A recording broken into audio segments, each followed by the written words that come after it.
Good evening and welcome, everyone.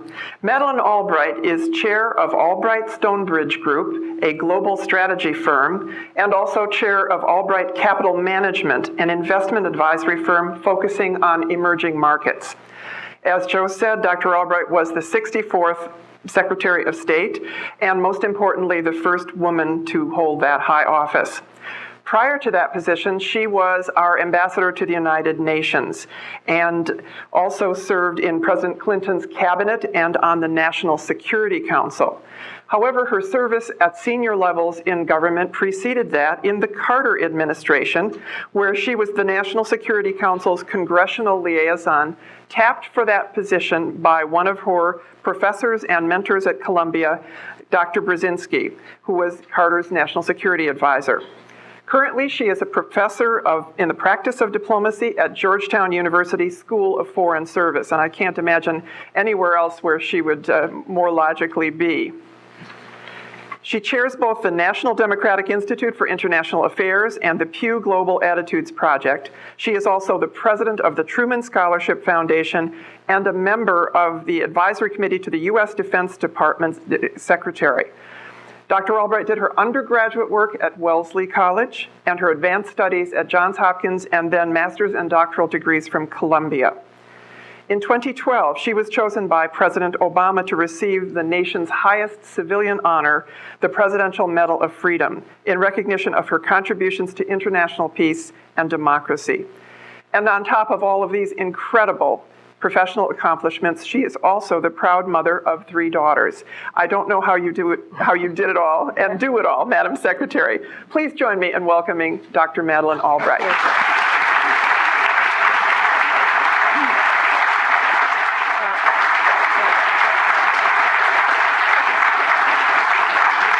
So, Elaine, we've spent the day together, so we have to be on a first-name basis. That would be lovely. So, thank you for telling everybody who I am, because not everybody always knows. Not long ago, I was coming back from China, and Chicago was the first port of entry, and I was there getting undressed for the security people, and I put my stuff on the conveyor belt, and the lady behind me said, "So where'd you get all those screw-top bottles? My bottles all leak." And I said, "Well, I got them at the Container Store." And then I was going through the magnetometers, and the TSA guard looked at me, and he said, "Oh, my God, it's you." He said, "I'm from Bosnia, and we all love you in Bosnia, and if it weren't for you, there wouldn't be a Bosnia, and you always have to come to Bosnia, and can I have my picture taken with you?" So we stop the whole line, and we have my picture taken, and then I go back to get my stuff, and the lady of the screw-top bottle says, "So what exactly happened here?" And I said, "Well, I used to be Secretary of State." And she said, "Of Bosnia?" So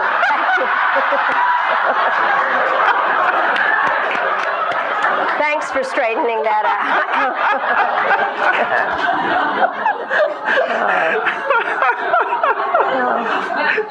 Joe and I told you were going to have a good time tonight. First of all, we want to welcome you back to the museum, and most of all, on behalf of the foundation and the museum, thank you for your incredible role in getting us that iconic artifact Joe mentioned, which is the staircase from the top of the U.S. Embassy in Saigon. The staircase climbed by thousands of South Vietnamese and American civilians and troops escaping during the fall of Saigon.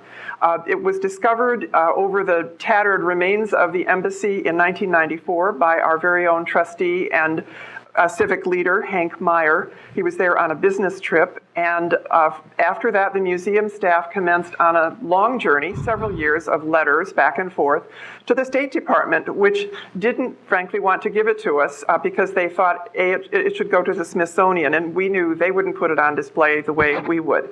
So at any rate, then stepped in Dr. Albright in her role as Secretary of State. She was here, as Joe mentioned, for a panel discussion of Secretaries of State and happened to ask President Ford if there was anything she could do, and voila. Would you like to tell the next phase of the story? Absolutely. Well, first of all, I'm delighted to be here, and this is a fabulous museum and the library that goes with it, and despite the way you all read my credentials, I had the highest regard for President Ford and everything that he did, and we got to be friends, and I then, well, Dr. Kissinger thought that it was better not to have it because it was so many dark memories. And yet President Ford, I think, felt very strongly that he was the most honest person about history. And so then we did manage to get it here. And I think it belongs here. And I'm very glad that I was able to do that. Very, very honored to. When I was here one time, President Ford introduced me as the Tiger Woods of foreign policy. I don't know what that means now, but anyway. I hadn't heard that. Well, he loved golf. So I know. From him, that was the ultimate. It was a good thing at that point. Oh, dear. Well, I'd like to begin this evening's conversation by talking a little bit about Dr. Albright's background. Your youth, as you stated earlier, was in Europe during the late 30s, early 40s. Dr. Albright was born in Prague, then lived in London during the war with her parents, was back to Prague, then Switzerland, and finally the United States in 1948 when she was just 11. So I wonder if you could talk a little bit about some of the memories that you have shared in your new book, Prague Winter, and how those childhood memories and experiences might have influenced you in the development of your career and especially as Secretary of State. Well, it's a complicated story. My father was a Czechoslovak diplomat, and Czechoslovakia was a country that came into existence in 1918 as a result of World War I and a very close relationship with Woodrow Wilson. The first president of Czechoslovakia was a man called Thomas Garrig Masaryk, who married an American, and interestingly enough, took her maiden name as his middle name. There are not a lot of people that do that, even these days. Her name was Charlotte Garrig. And then the Czechoslovak Constitution was modeled on the American Constitution with a significant exception in that it had equal right language in it in 1918. And so my parents were of that first generation of very proud Czechoslovaks. My father went into the diplomatic service and was serving as press attaché in Belgrade when I was born. My mother wanted to have me in Prague, so I was born in Prague. And then when the Nazis took over, my father didn't want to be there and wanted to be with the government in exile. So we spent the war in England and my father was very young at that point. My parents were in their early 30s. At the time, you think they're old, but basically very young. And he was the person in charge of broadcasts from BBC into Czechoslovakia all during the war. Then and I really I'm bilingual. I used to sound very British, but I grew up bilingual in school in England. And then my father, after the war, was made ambassador to Yugoslavia. And so, the little girl in the national costume that gives flowers at the airport, that's what I used to do for a living. And then when the communists took over, my father, he had a last job as the Czechoslovak representative to the UN to deal with India and Pakistan over Kashmir.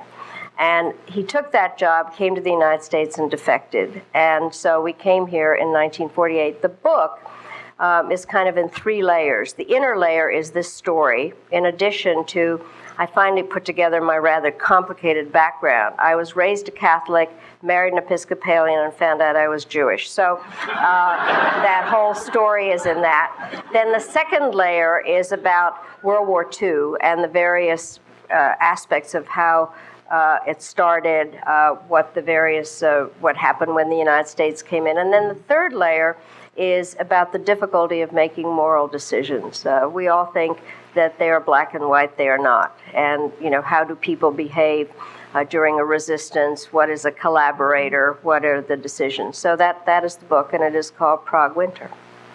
And it's wonderful. I recommend it highly. With that background, perhaps we can all appreciate why Václav Havel and the Velvet Revolution might have meant a great deal to you. And could you share, this is 1989, could you share your feelings when you got the news as a native Czech? Well, interesting, because part of the thing I grew up in Denver, and I went to college in the East, and studied an awful lot of the changes in Central and Eastern Europe, and people were fascinated by what was going on. The Hungarians had their revolution in '56. The Poles revolted every 5 years, and people really came to me and said, "What's the matter with you Czechoslovaks? You're not doing anything."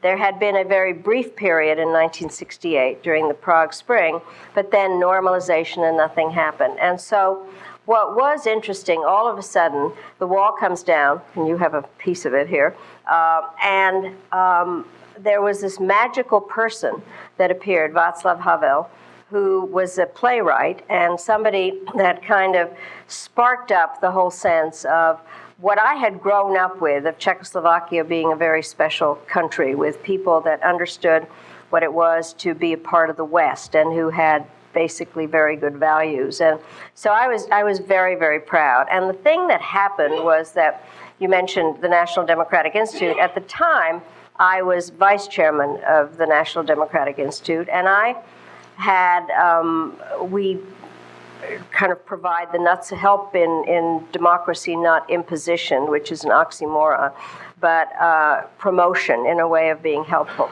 I had gotten to know the man who became the foreign minister because he had been a journalist, and I had written my dissertation on the role of the Czechoslovak press in '68. So all of a sudden, when the Velvet Revolution happened, I called him up, and I said, "Can I do anything to help?" And he said, "Yes, help the students, because they're the ones who did this." I then went to Prague in January '90, and this man, Jiří Dienstbier, said, "Would you like to meet Václav Havel?" And I said, "Of course I would." So he took us there, and Havel knew that he was meeting with some American delegation. So I handed him, my father had written a book called 20th Century Czechoslovakia. And I'm giving him this book, and he says, "Oh, I know who you are.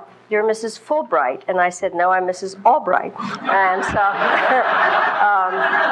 that was, and what happened was we had a great meeting, and he needed help on writing an electoral law, and we managed to get some people there. And then the people that we were with said, "You know, we're just setting up the president's office here.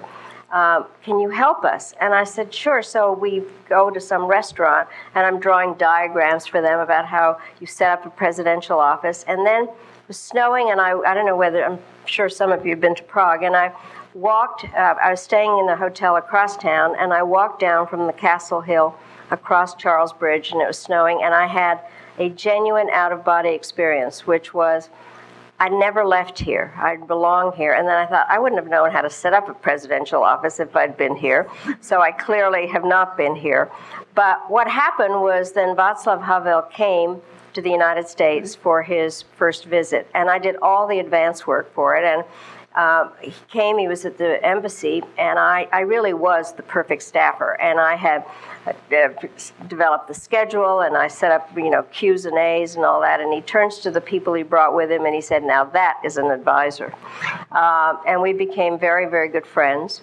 I was there when he gave the speech to the joint session, and then he invited me to come back to, it was still called Czechoslovakia, and set me up. I stayed in the palace, and I thought, this is unreal. So, but we were very, very good friends, and he's somebody I miss. And he died last year, and I did some various things in life I thought I'd never do. But there were 3 speeches in the cathedral in the eulogy, and the president, the foreign minister, and me, and I did the whole thing in Czech. So they are good, for this group.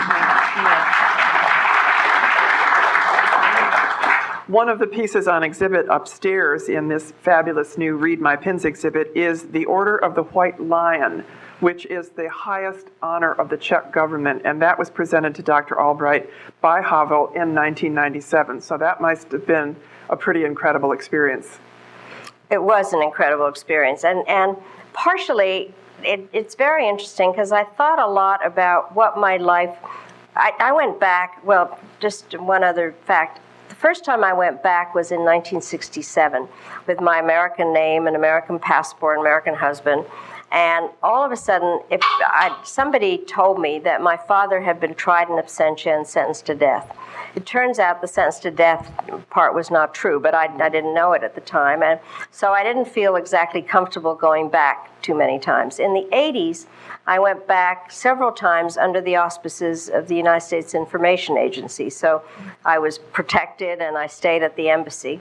And whenever I went, I often wondered what I would have been like if we'd stayed, because it's I obviously speak Czech, I look Czech, and so I kind of blended in the woodwork. And so that's always been a part of my thought process, something that I actually look at in the third layer of the book. And so the fact that I was then honored by this president that I thought was so remarkable.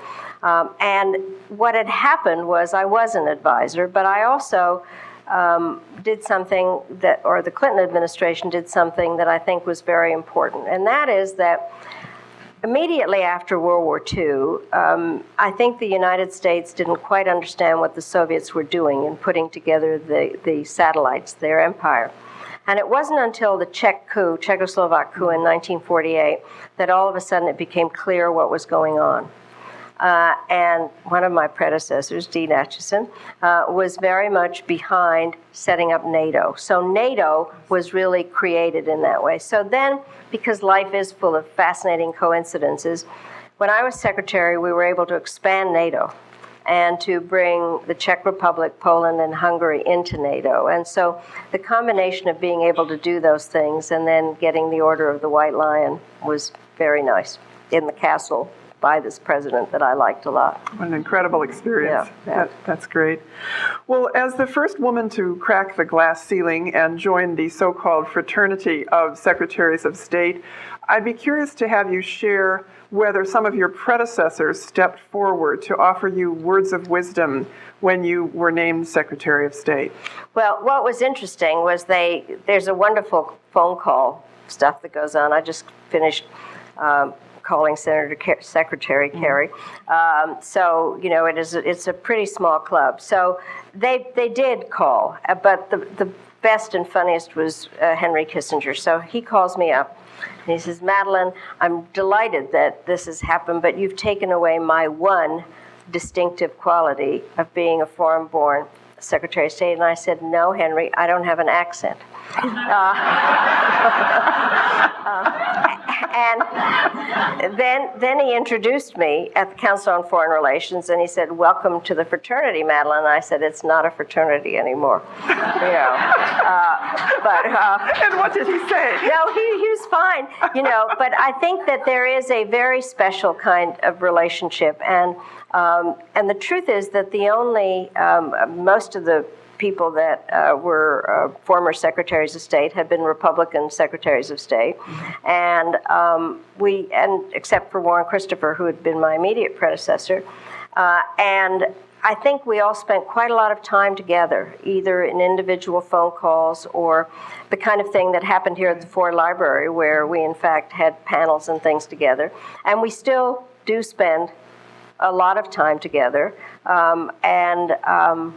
as a matter of fact, we're talking literally what just happened. One of the things that happened was when George Shultz, when Condi Rice was named, he said one of the customs that George Shultz had many jobs in the government, and one had been Secretary of the Treasury, and he said one of the things that we used to do in Treasury was that the former secretaries would give a dinner for the incumbent secretary, so why don't we do that for the Secretary of State? So we did that for Condi Rice, and then when Hillary was named, we did that for her, and I just got off the phone with Hillary saying, how are we going to do the one for John Kerry? So the bottom line is that it's a pretty tight group, and I think that people respect the difficulty of the job and try to be as helpful as possible.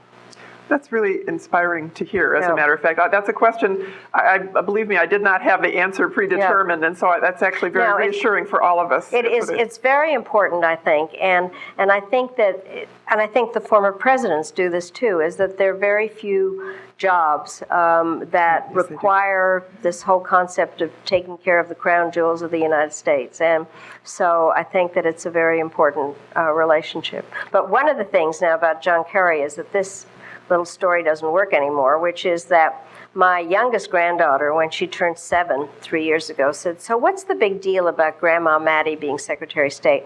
Only girls are Secretary of State." And in her lifetime, that would have been true. That's great. That's wonderful.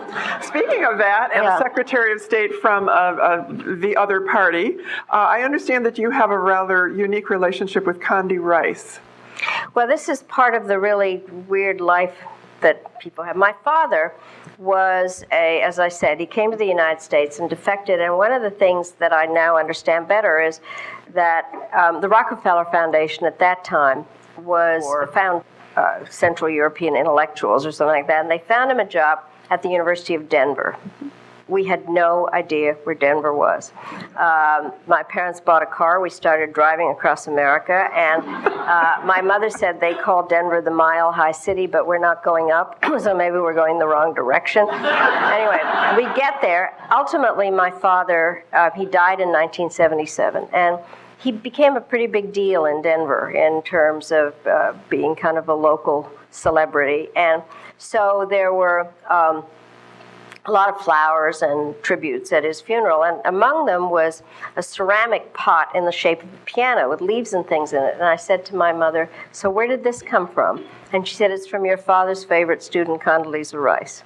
She had gone to the University of Denver because her parents were associated with it. She was a music major, hence the piano, and she took an international relations course from my father, and he persuaded her to become an international relations major.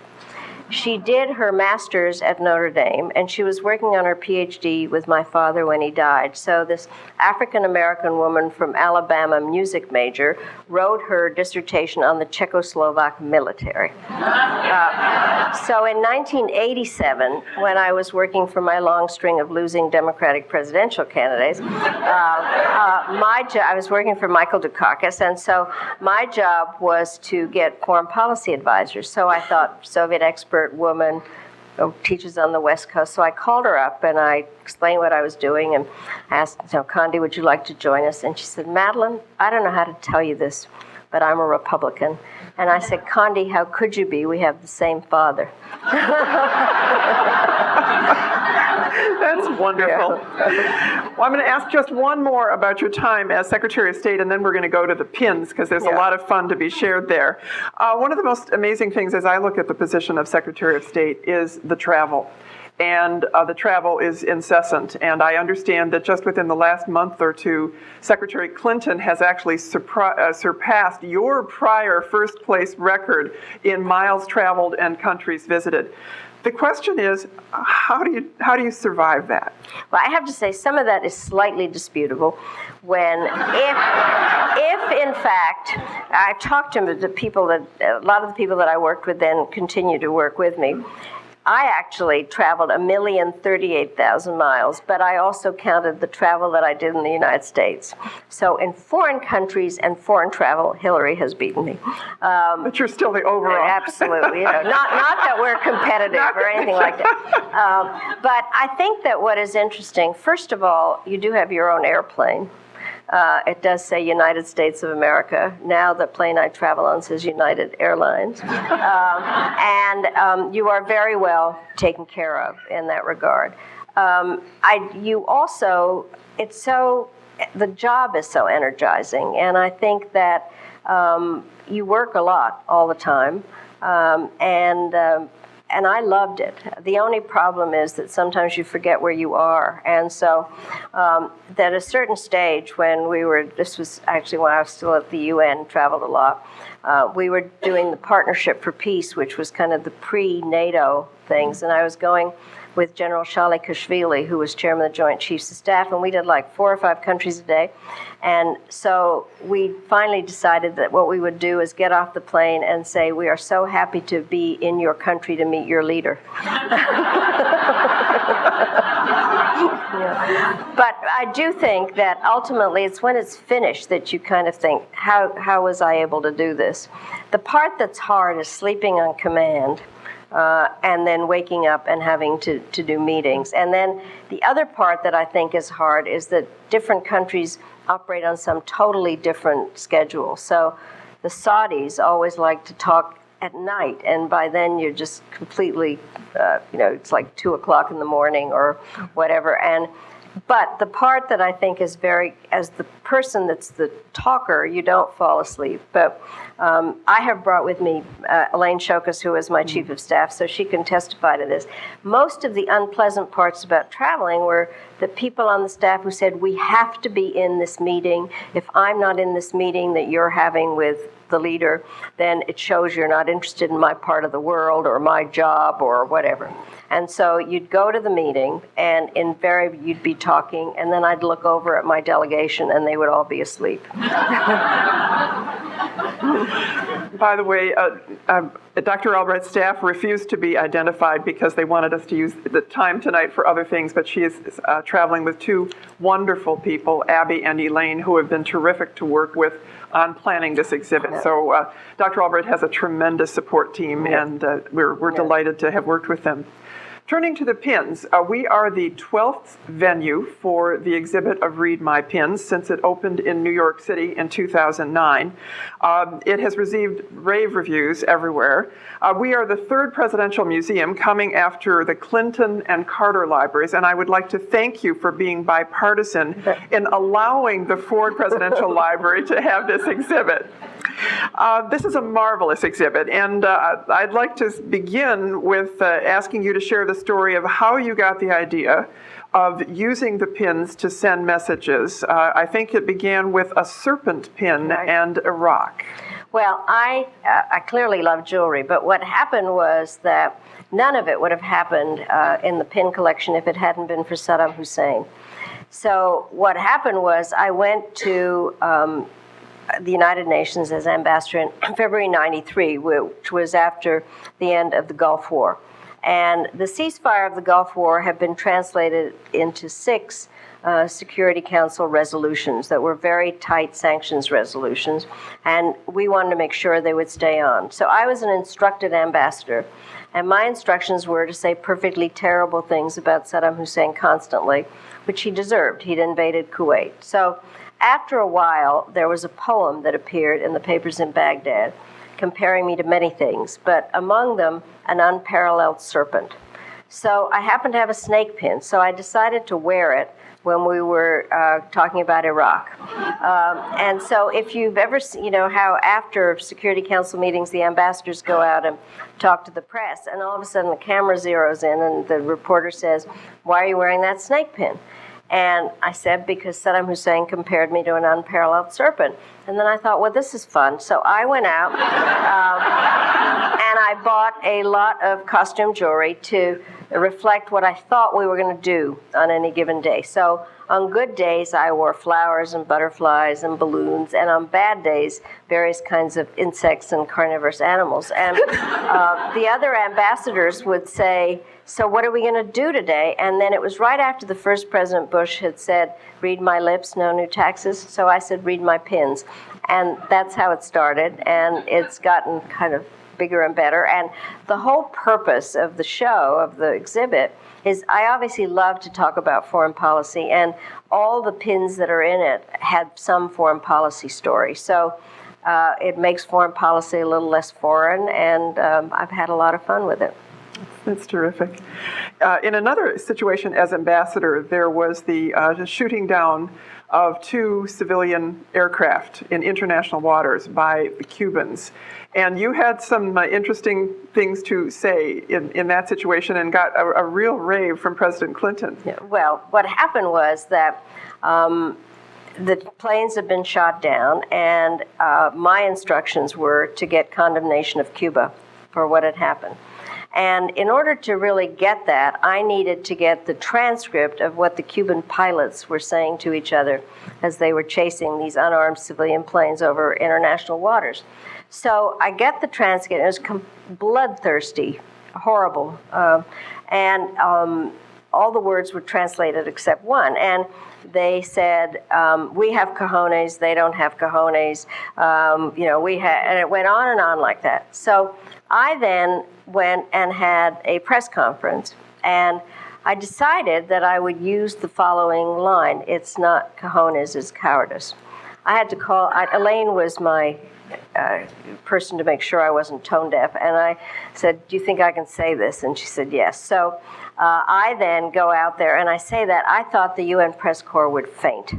And so what then happened was we did get condemnation of Cuba, and then President Clinton asked me, he said it's the best line of the administration, and then he asked me to go down and represent him at the funeral of the fallen pilots, and it was in the Orange Bowl. And so I went with some people that understood the Cuban American community, and they said, this is a really serious, you can't smile, the whole thing is just very solemn. And we're driving towards the Orange Bowl on the freeway there, and all of a sudden pull kind of near a toll booth, and people come running out of their cars yelling, Madam Cajones, Madam Cajones.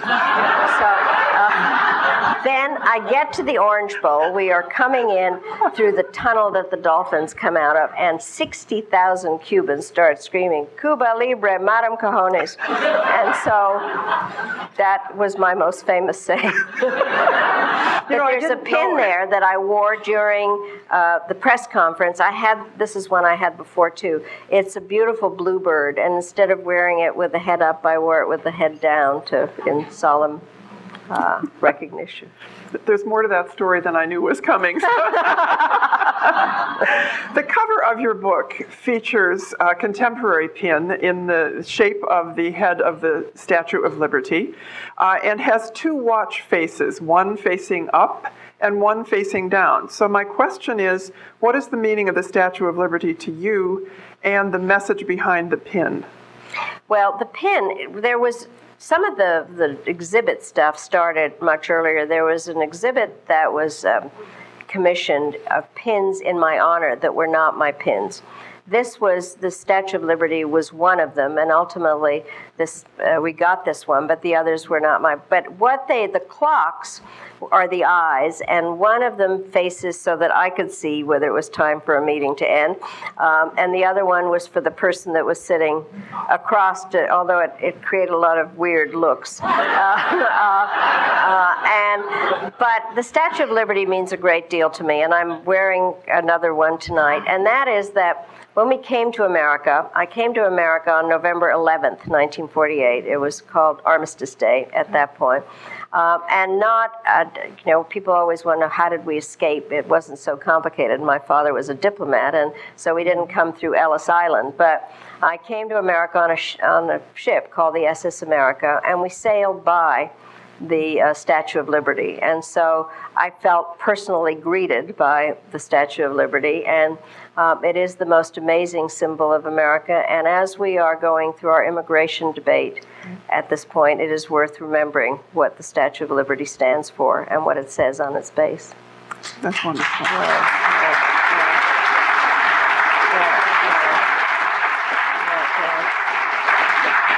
One of the most wonderful stories in your book pertains the gold peace dove that you received from Leah Rabin.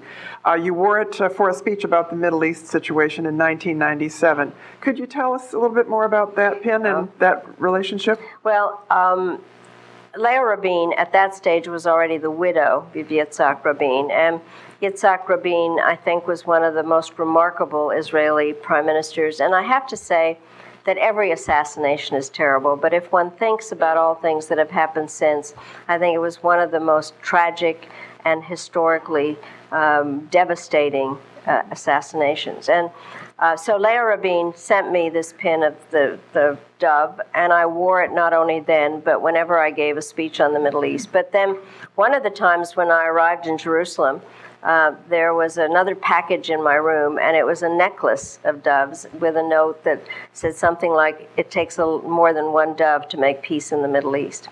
But I try to wear the dove as much as I can. And it's a beautiful necklace as well. Yeah. That's great.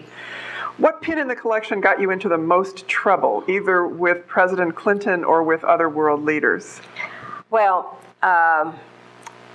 there is no doubt about the following. Pins got me into trouble and out of trouble. So into trouble was there you'll see the picture. During the 50th anniversary of the NATO alliance, we were in Washington, and by some, I don't know how we were sitting waiting to go on, and all of a sudden there's a picture of Secretary Cohen, President Clinton, and me on a sofa, and I don't know who started it, but we're, ones like this, we're the three monkeys, and it appeared in Time magazine. I mean, we really looked like crazy people. Anyway, I thought that the three monkeys, the hear no evil, see no evil, speak no evil monkeys.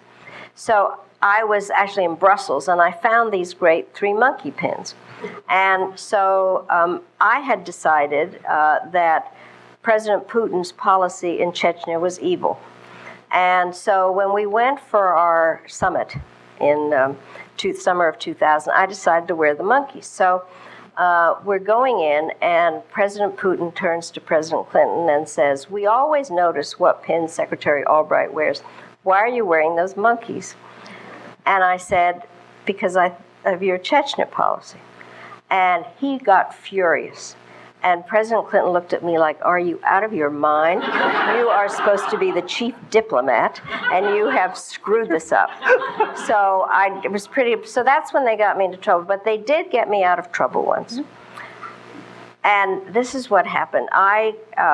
I invented the art of diplomatic kissing. You can't imagine Kissinger or whatever coming to a country, big embrace. But and so it was much more complicated than meets the eye, because the Latins, some kiss on the right cheek and some on the left, and a lot of bump noses, and then the French kissed twice and the Dutch 3 times.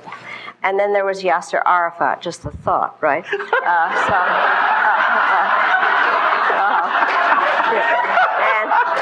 he was kind of an indomitable kisser. It would be on the forehead, and it was, he and I were about the same height, but visualize it with President Clinton, So anyway, I arrive in South Korea. Big embrace, good conference, press conference, I leave, and all of a sudden I get a phone call. And I'm back in the United States, and it's a journalist saying, "So don't you think that the South Korean foreign minister should be fired about what he said about you?" And I said, "Excuse me?" He said, "Well, he just shouldn't have said that. We were all out at dinner." And I said, "Well, what did he say?" He said, "Well, I just love it when Secretary Albright comes. We're about the same age, and I'm this tired old man. And when I embrace her, she has very firm breasts. So what do you have to say about that?" And I said, "Well, I have to have something to put those pins on." So that's when they got me out of trouble.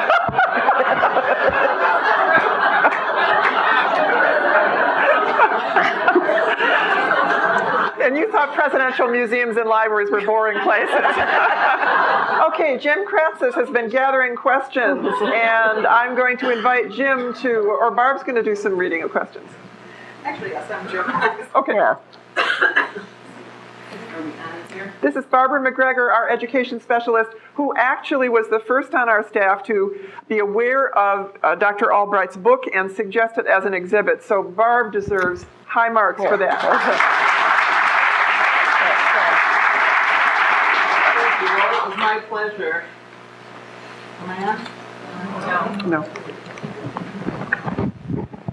Okay, there we go. No, I was really excited to see the exhibit, and I'm really pleased that we were able to bring it here to Grand Rapids. It's amazing.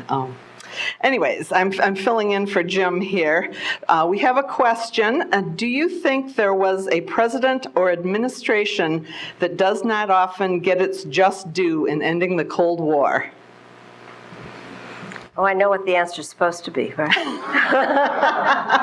I tell you, I really do think that I've had a lot of thoughts about ending the Cold War, and I know that partially it has been said that we won the Cold War. The bottom line is they lost the Cold War. I think that, and it's not just a semantic difference. I think that the United States stood very firmly. I think various presidents worked very hard on it. I do think President Ford played a very big role in it in terms of understanding what the differences were and what the United States had to stand up for. But it wasn't just the ending of the war, but what happened afterwards. And I have to say this, that I think that President 41 Bush did an amazing job in terms of what happened as the Cold War wound down and how to deal with the reunification of Germany and a lot of the steps that they took.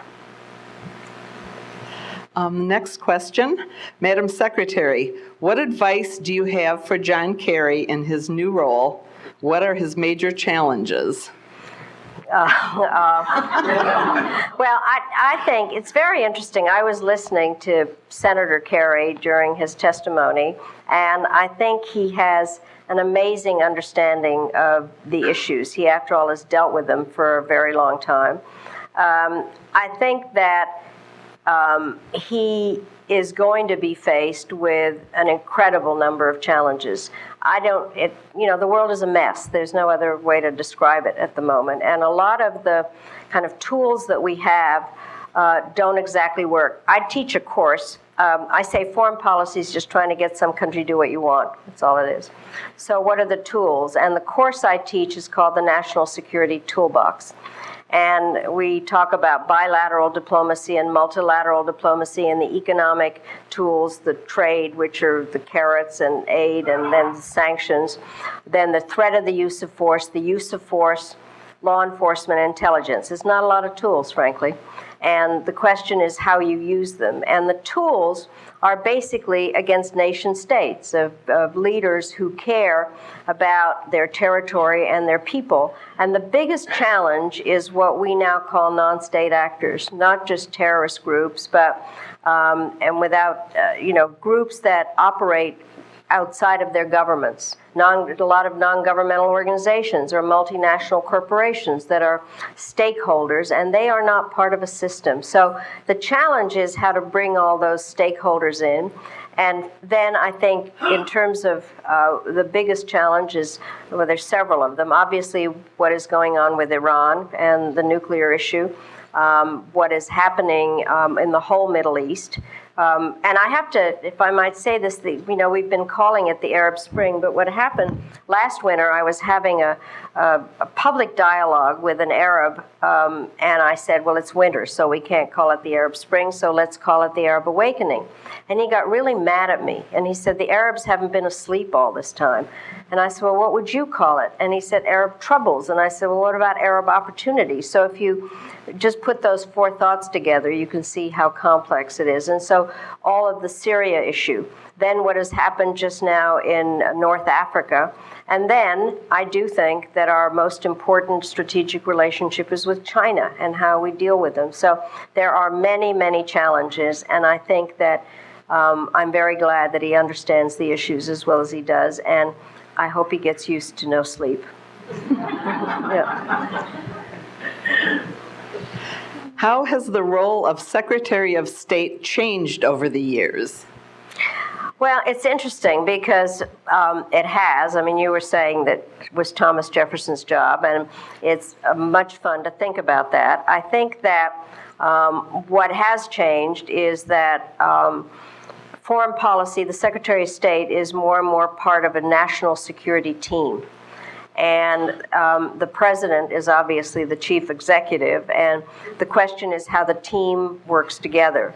What has changed, I think, the most is the number of countries to deal with, the 24/7 news cycle, which has changed a great deal, the development of social media, which makes it more complicated, WikiLeaks, because a lot of what diplomats do is gather in, they're the eyes and ears of the president in a foreign country, and they send back a lot of information about each other and the countries. I mean, just put yourself in the position of having whatever conversation you had about a third person in the public. So I think that it's the combination of new technology, the team aspect of it, the non-state actor part, and just the rapidity of the events that take place. But it's a great job. It is. I think it's the best job in the world. I really do. and even better than being president because you don't have to deal with health care.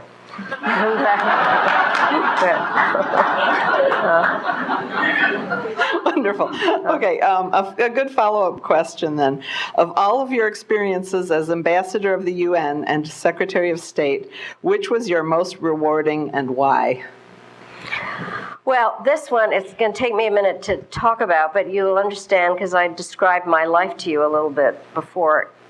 As I said, life is passing strange. And the fact that when I was at the UN and Secretary of State, that one of the major things I had to do was deal with the Balkans. And here I knew Yugoslavia. I mean, I'd been there as a little girl, but also I was, my father's long dead. I'm still the perfect daughter, but I did anything that my father was interested in, and so I knew a lot about it. And so one of the major things I had to deal with, both at the UN and as secretary, was Bosnia and then Kosovo. I was very disturbed by how long it took us to get into Bosnia, and that a lot of people died by the time that we were able to make a change. And then Kosovo really happened on my watch. And so I was trying to figure out what we needed to do, and I felt that we could not stand around watching people being ethnically cleansed. And I think that if you all do read my Prague Winter, you can see that one could make the argument, I would not, but one could make the argument that we did not know what was happening during World War II. We did know everything that was happening in the Balkans. We now know everything that's happening everywhere. And what are our responsibilities? So I felt we needed to do something. And it was not simple. The State Department has no airplanes. And so first it was a matter of persuading our own government. As I said, the Secretary of State is part of a team, and so we had to persuade the Pentagon, and President Clinton wanted to do something about it. And so ultimately we decided that we needed to take some action. Then the issue was how to get the international community to support it. And I found out that the Russians were going to veto if we were going to do anything in the United Nations. And so then we had to go to NATO, and I invented something which sounds antediluvian at this point, but it was the international conference call. I talked to the major foreign ministers of Europe every single day about what we were doing. And finally, we decided to use air power to stop the ethnic cleansing. And the beginning was a disaster. The weather was bad. The Serbs put out decoys. And then I come into my office one day, and my exec says, "Sit down." I said, "What?" He said, "Just sit down." He said, "We've just bombed the Chinese embassy by mistake." And one thing after another was going wrong. I did make the cover of Time magazine, and it was called Madeleine's War. And then when we won it, they called it something else. But when I went to Kosovo, to Pristina, and all those refugees that had been moved into Albania, they were back in a huge square in Pristina, and people were yelling, "Thank you, USA, thank you, USA." And I just went back to Kosovo this summer, and I was sitting there with two fathers that had brought their daughters with them, and one of them said, "Well, this is Madeleine, and this is Madeleine." And one Madeleine, they said, was they had not been able to have any children, and they promised themselves that if they ever had a child, and it was a girl, they would call her Madeleine. And the other father had a similar story, and now there's a whole generation of little girls in Kosovo whose first name is Madeleine. So I feel pretty good about that.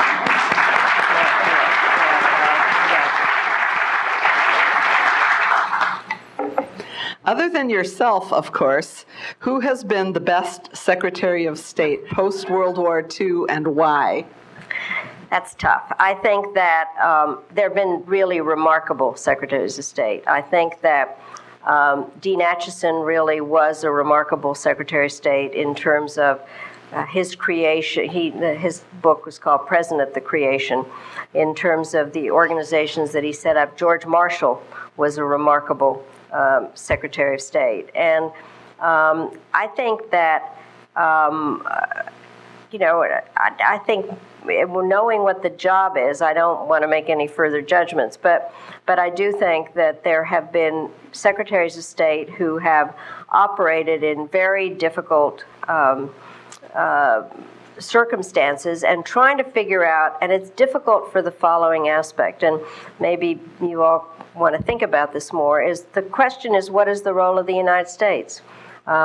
What are our responsibilities? Do we believe that we need to be involved, but we're not the policemen of the world? And so I think that an awful lot obviously depends on who is president and how the president sees the role. I happen to really like Henry Kissinger, and I'm wading through the book that he wrote about China.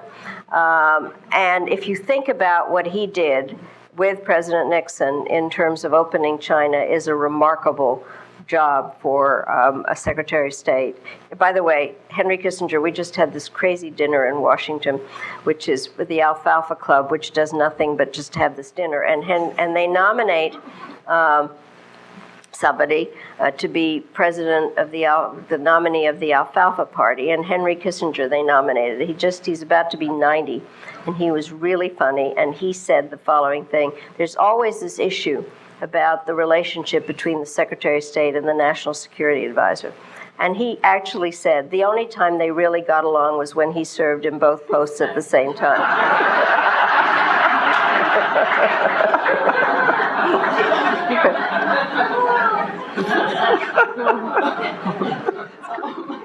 All right, I'm going to go to actually two questions about the pins, and I'm going to read them both to you before you answer because they're, I think, very related. Which pin has the most sentimental value for you and why?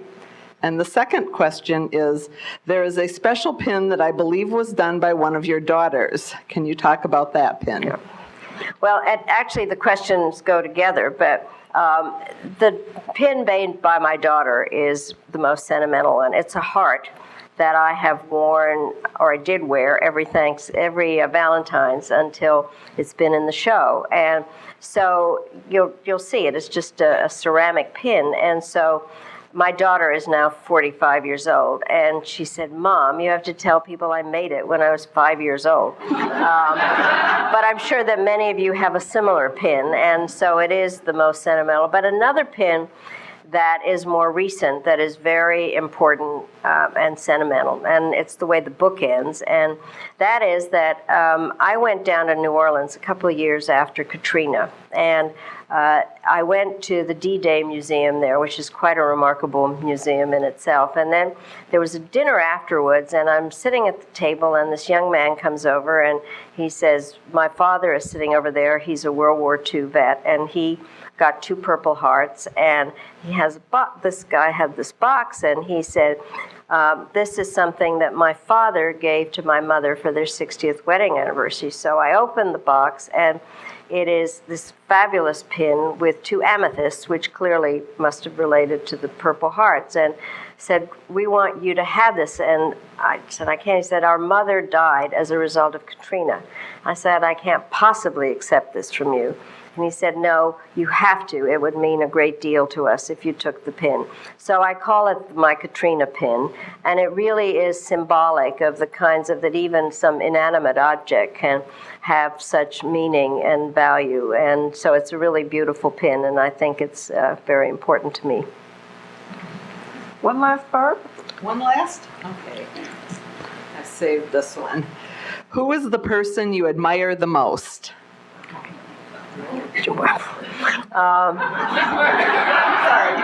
But that is practically impossible to answer because there are many people that I admire. I admire my parents incredibly. We all admire our parents, but I think that in writing this book of mine, of trying to figure out what they did and why they did it is something that makes me admire them even more than one normally admires parents, which is that, as I said, my parents were real patriots for this new country of Czechoslovakia. And then they are asked, they have to leave that country twice.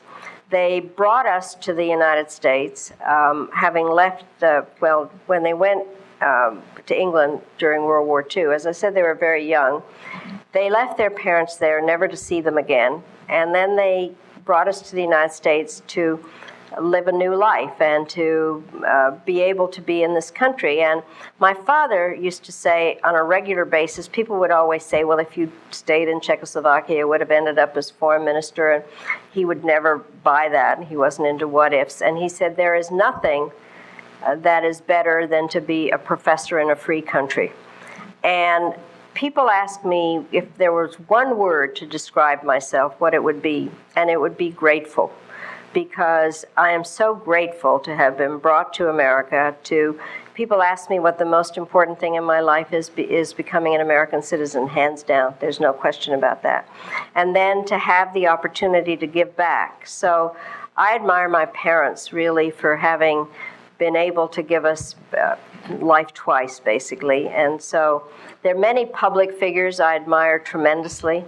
I have worked for some of them. I admire President Clinton beyond measure. I think that he was an incredible president, and I was proud to work for him. And I admire people that are willing to lead this country, to understand the importance of democracy, understanding how the system works. And so I would like to admire everybody in Washington because we need to figure out how to understand how grateful we need to be to live in America and have the opportunity to play a role internationally.